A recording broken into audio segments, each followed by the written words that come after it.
Hi, I'm Lan, a Chinese mom sharing real family life and travel in China. Today, we arrived at Xingping Ancient Town with no plan. So we let a local decide where we would go and what we would do. Chinese students are currently on summer break, so this is one of the busiest travel seasons of the year. However, summers are very hot across most of China, and Yangshuo is no exception. So spending the day sightseeing outdoors can be physically demanding. We only decided last night to visit Xingping Ancient Town. It had been raining in Yangshuo for days, and we had barely seen a full day of sunshine. When the forecast said it would clear up today, we decided to take advantage of the good weather and explore the ancient town. But because it was such a last-minute decision, we didn't have time to research or plan our visit. When we arrived at the ancient town, the first problem we faced was where to park. A woman holding an umbrella kept directing us toward a parking lot farther away. But since we didn't know the area, we decided to use the official scenic area parking lot instead. It seemed more convenient, and we felt more comfortable leaving the car there. By the way, we brought Fuxi with us today because we wanted him to get some sunshine too. But it was so hot that we had to carry him in his pet backpack.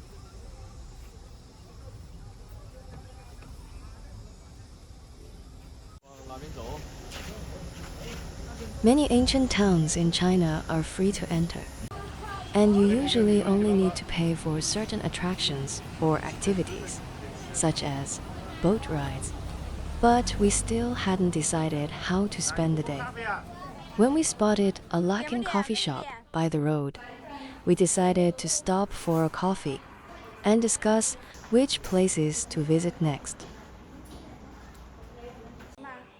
What surprised me was that this Luckin coffee inside the tourist area didn't accept the usual discounts.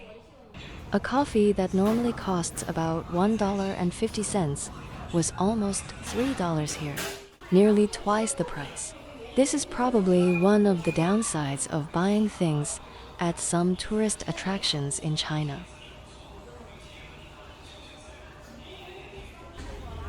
After talking it over, we decided to walk into the old town and look for a local guide to show us around.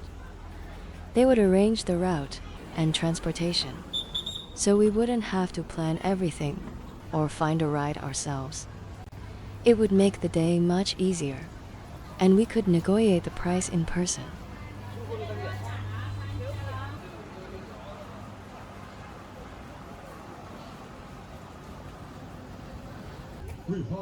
The little shops along the way quickly caught the children's attention.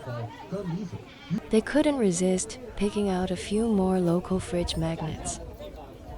But they were a great deal, less than 75 cents each. So I thought they were worth buying too. My husband started complaining about all the faux antique displays put together just to grab attention. Some ancient towns may look traditional at first, but the details are often a random mix of unrelated cultural elements. Inside this building, the traditional ethnic costumes, giant drum, and other old-fashioned decorations were all piled together as a photo backdrop for tourists. Honestly, it was a real eyesore. Meanwhile, my cousin across the road seemed to have chosen a local guide and was negotiating the price with her.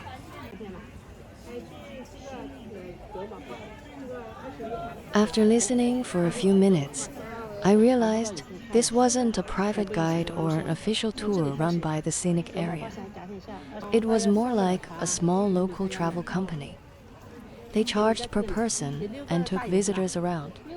with boat rides and sightseeing shuttles included. Seeing how patiently the elderly woman explained everything to us, we decided to trust her and book the tour. The elderly woman then led us through a long alley.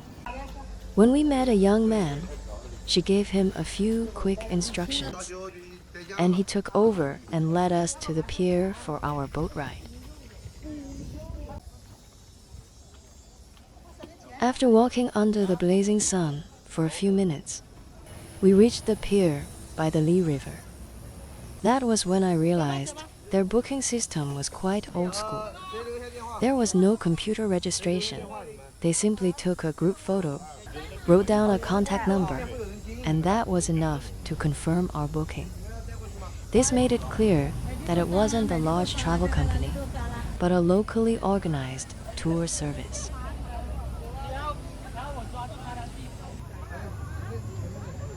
I wasn't worried that they were trying to scam us. I generally feel safe and secure when traveling in China. What I was unsure about was the service itself.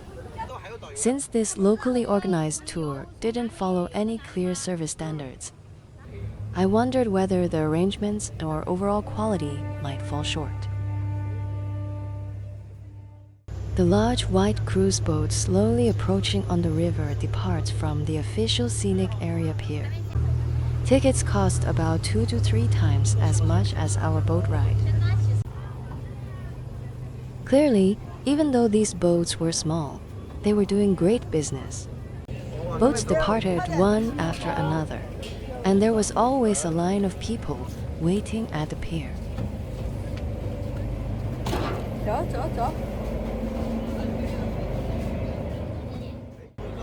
Once we boarded, I found the cabin cleaner and tidier than I had expected, with no unpleasant smell.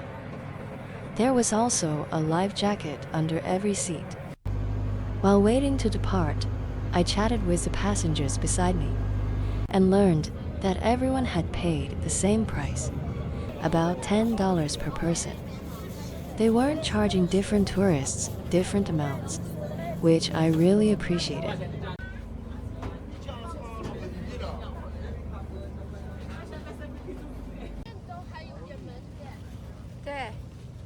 After getting off the boat, we barely had time to enjoy the riverside scenery before another driver led us onto a sightseeing shuttle.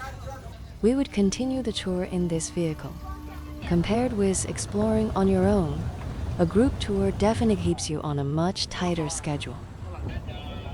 But once we left the route to someone else, we no longer had to check maps or find transportation. We could simply follow along. During the sightseeing shuttle ride, my son helped me hold Fuqi for a while and handed him back when we got off. Even that short break made things a little easier for me.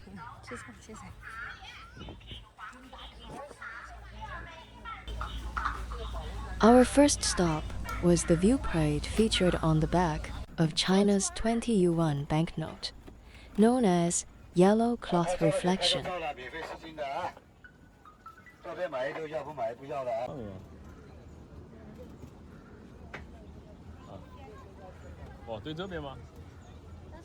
The Li River winds through layers of karst peaks, and the mountains in the distance almost perfectly match the image on the banknote.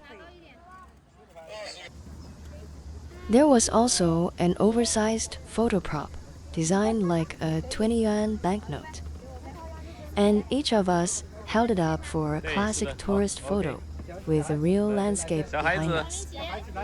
We had seen this view countless times on the banknote, so now that we were standing in front of it, everyone wanted a matching photo as a special memory of the trip. The clear weather made the moment even better. Despite the heat, I was grateful for the blue sky and white clouds after so many rainy days. After taking photos at the viewpoint featured on the 20 yuan banknote, we got back on the sightseeing shuttle and headed to our second stop. Our guide told us we were going up the mountain and confidently claimed that this was the best viewpoint on the entire tour. As the shuttle slowly climbed the winding mountain road, the view gradually opened up. His confidence made us even more excited to see what was waiting at the top.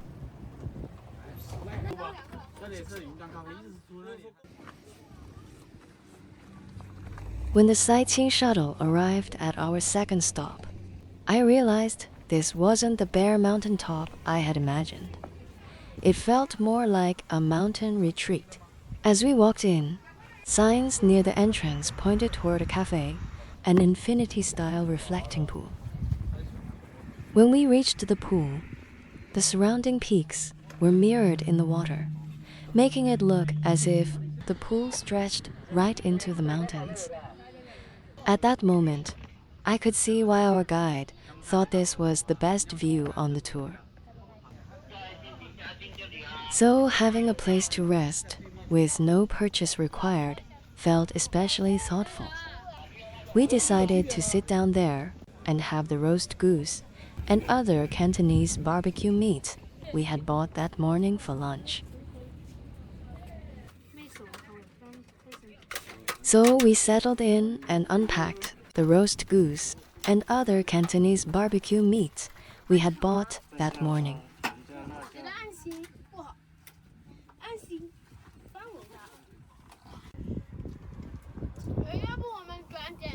By then, we were so hungry that our $10 meal tasted more like a $100 feast. Hunger really is the best seasoning.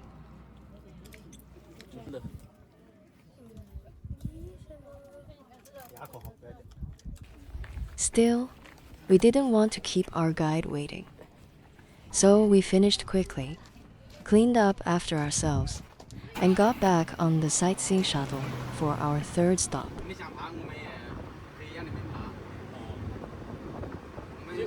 By the time we reached our third stop, our guide had already spent about 3 hours showing us around. He had been incredibly playful, attentive, and patient, sharing interesting stories about the area and local life throughout the journey. His attentiveness showed in the little things, too. When we arrived, he parked the shuttle in the shade beneath a tree, and we got ready to explore our third stop. To be honest, the scenery didn't seem particularly special at first. What really caught everyone's attention were the cormorants by the water. Visitors took turns with them like characters from a martial arts movie, while a crowd gathered to watch. The birds had clearly become the real stars of the place. Meanwhile, Fusk was staring so intently at the river that I suddenly realized he had probably never played in one before. So I set him down and let him feel the cool water beneath his paws.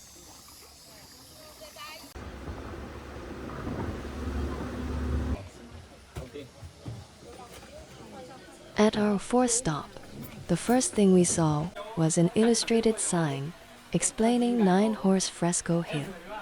It said that 9 horses were hidden in the cliff face, and even drew their outlines for visitors. But when I looked up at the actual mountain, I still struggled to find them among the patterns formed by the rock and vegetation.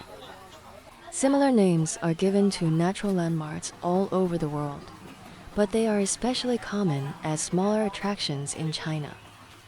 As for how many horses you can actually see, I suppose that depends on your imagination. So what was it like to arrive with no plan and let a local arrange our entire day? The tour wasn't perfect, and some of the stops weren't as impressive as we had expected. But for only about $10 per person, we could simply follow along and focus more on the scenery and our time together as a family. I still think those $10 were well spent. Sometimes, making fewer plans can lead you to places you never expected to find. What about you? Would you rather explore freely or let a local plan the day for you? I'm Lan, and I'll see you in the next video.